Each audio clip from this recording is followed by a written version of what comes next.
रात का सन्नाटा गहरा हो चुका था। चांदनी धुंध में लिपटी हुई थी और ठंडी हवा पेड़ों की शाखाओं से अजीब सी फुसफुसाहट कर रही थी। अर्नव अपनी बाइक पर एक अनजान गांव के रास्ते से गुजर रहा था। गूगल मैप्स उसे बार बार गलत दिशा में ले जा रहा था। जब उसे एहसास हुआ कि वो किसी रहस्यमयी जगह पहुंच चुका है, तब तक बहुत देर हो चुकी थी।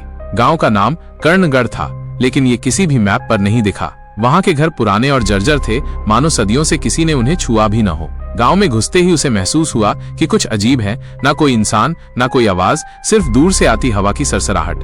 अर्नव को सामने एक पुराना मंदिर दिखा, जिसके दरवाजे जंजीरों से जकड़े हुए थे। मंदिर के पास बैठा एक बूढ़ा आदमी, जिसकी आंखें कोयले की तरह चमक रही थीं, उसे घूर रहा था। अर्नव ने डरते डरते पूछा, यहाँ कोई होटल या धर्मशाला है?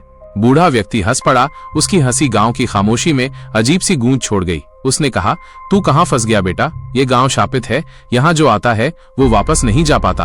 अर्नव ने ये सुनकर घबराहट में अपनी बाइक स्टार्ट करने की कोशिश की, लेकिन इंजन ने काम करना बंद कर दिया। तभी उसे महसूस हुआ कि हवा में कुछ बदल रहा है। पीछे मंदिर के दरवाजे अपने आप खुलने लगे और अंदर से एक परछाई धीरे धीरे बाहर आ रही थी।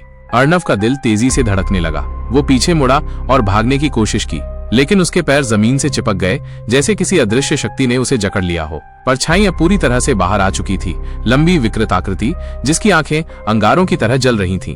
बूढ़े आदमी की आवाज गूंजी, अब तेरा भी वही हश्र होगा जो बाकी यात्रियों का हुआ था। अगली सुबह जब एक ट्रक ड्राइवर उस रास्ते से गुजरा, तो उसने सड़क किनारे अर्नव की बाइक को देखा, लेकिन अर्नव का कोई निशान नहीं था। वो गांव फिर से उसी रहस्यमयी सन्नाटे में खो चुका था। लेकिन सवाल ये है, क्या सच में इस गांव से कोई कभी वापस नहीं गया? आखिर इस गांव पर किसका अभिशाप है? और अर्नव, क्या वो भी सिर्फ एक और नाम बनकर रह जाएगा, या फिर कोई रास्ता है इस श्राप से बचने का?